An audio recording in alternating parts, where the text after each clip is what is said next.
Hello and welcome to Pastor Billy Joe Hillbilly's Tidbits, episode 8. Today I want to tell you a story. It is a true story. I will call it The Tale of the Three Pastors. And again, this is a true story. Now, before I begin, let me say that sometimes I get frustrated, how Christians or people that call themselves Christians, how they behave, how they act, how people can get things so desperately wrong. And boy, or girl, boy, oh boy, can people get it wrong. So desperately wrong. But I need to stop for a minute and remind myself and you that we're human. We're not going to get it right all the time. In fact, we're probably going to get it wrong most of the time. I don't want that to be used as an excuse. I mean, we need to endeavor, and it doesn't just apply to, believers or Christians or whatever. For all of us, we should always be striving to make the world a better place, to take care of each other, to love each other, to try, please, to see things from other people's viewpoints, to cut each other a little slack. You know what I mean? Just give us a break. Give each other a break, So, yeah, sometimes I get a little caught up in it and I get a little frustrated and I raise my voice.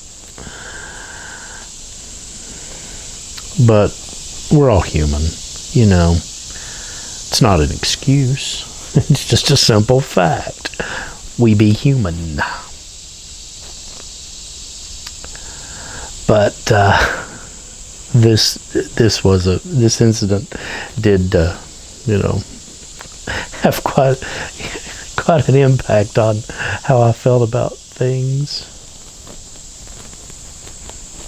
Anyway, so I was at work, and I work in a public or did. I'm currently between positions.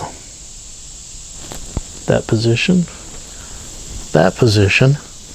I'm between positions. Oh boy. Has Pastor Billy Joe Hillbilly been hitting it this morning? No. But anyway, so I was at work, and I'd been having a really difficult time of it at that point, and in that general time frame, I was falling apart, really. Well, in my position, I would sort of try to get to know, individuals, at least by name when I saw them, and, this, that, and the other. And I would ask around, hey, okay, what's that guy's story, or what's that person's, deal? And as I said, I was having a particularly rough time of it at that moment in history. Nothing new at that point, nothing new now, really. But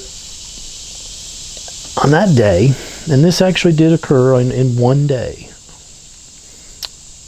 I saw 3 pastors, 3 individuals that preach at churches. Not all at once, but so first one comes in, and I take take him aside, or he's outside and I'm outside for some reason, and whatever. And I see him, I say, hey, I hear you preach. And he's like, yeah. And I was like, oh, well, and this is not somebody I'd never met. I mean, I saw all of these guys on somewhat regular basi, whatever the plural is there, if the plural is even required.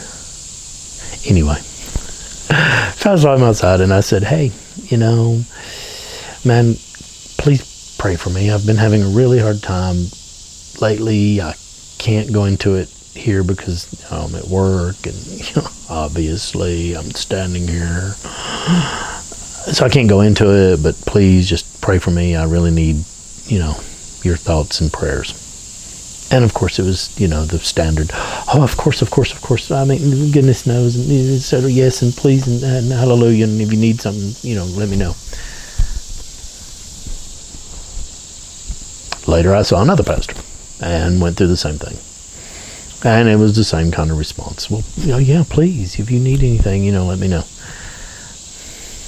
Of course, at this point I'm thinking, well, then maybe your cell number maybe would be helpful, or something.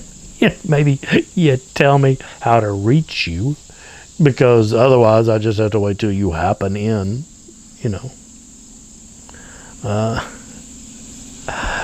So, a little later in the day, third pastor comes in, and again, same kind of thing.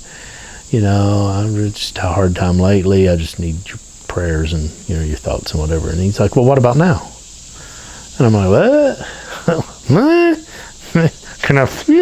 What? And so we go to a room and close the door, and he's on his knees praying. And that just absolutely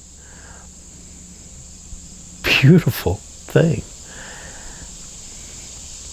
But in all three cases, that was pretty much it. No follow-up, no take me aside and ask me if things are getting better, or if I need to talk further, or, oh, I forgot to give you my cell number, please call me sometime, send me a text if you ever need anything, or nothing. Nada. Zilch. I mean, they'd speak and they'd say, how you doing? You doing all right? That kind of thing. But the sort of how you doing kind of, when you hear it and the person really couldn't possibly care less. And again, maybe I'm just being kind of hateful, because I sort of expected more, because these guys are pastors. So I guess I expected more from them. And so I'm probably just, being a little hateful. Maybe they really did care. I don't know. I to this day I don't, and probably will never, because, well, I don't have contact with these individuals anymore. But the thing of it is, these are pastors. And if pastors can't follow up, and I don't know. It hurts. I mean, would it have been that difficult to say, hey, listen, do you have a second? Let's step out over here for a second. I want to, ask you some questions. I want to see how you're doing. I mean, would you text me? Here's my number. Come to church. I don't know that any of them. No, none of them. No, I don't believe. The third one, who actually got on his knees and prayed, possibly mentioned it. I don't believe he did. No, I don't believe he did. I'm about 98% sure he did not. And I know the other two didn't. Didn't say anything about, like, well, do you go to church now? Would you like to go to church? Would you consider coming out and hearing me speak? And then afterwards we could go get a bite and you could talk and blah, blah, blah. Nope. Zilch, nada. So the lesson here is, if you're a pastor, certainly, follow up, follow through. And even if you're not a pastor, if you're just a Christian, or you think you are, You're calling yourself one. I mean, you've got the t-shirt to prove it, right? Side note, if the only way a person knows that you're a Christian is from your t-shirt, you're doing it wrong. You're not there yet. Keep trying. It's when you're in a white t-shirt. It says nothing on it about Jesus. And they say, "Are you a Christian?" And you say, "Yes, I am." That's when you're doing it right. Not when you have to wear a t-shirt to advertise. I'm not saying there's anything wrong with wearing a t-shirt to advertise if you want. That's okay. But don't let that be the only way a person knows you're a Christian. Because that's just silly. You know? It's in the way you lead your life. In case you missed that in, Sunday school. Anyway. Alright. That's it for me for now. But I'll be back. Guarantee that I'll be back. And I hope you will too. Thanks.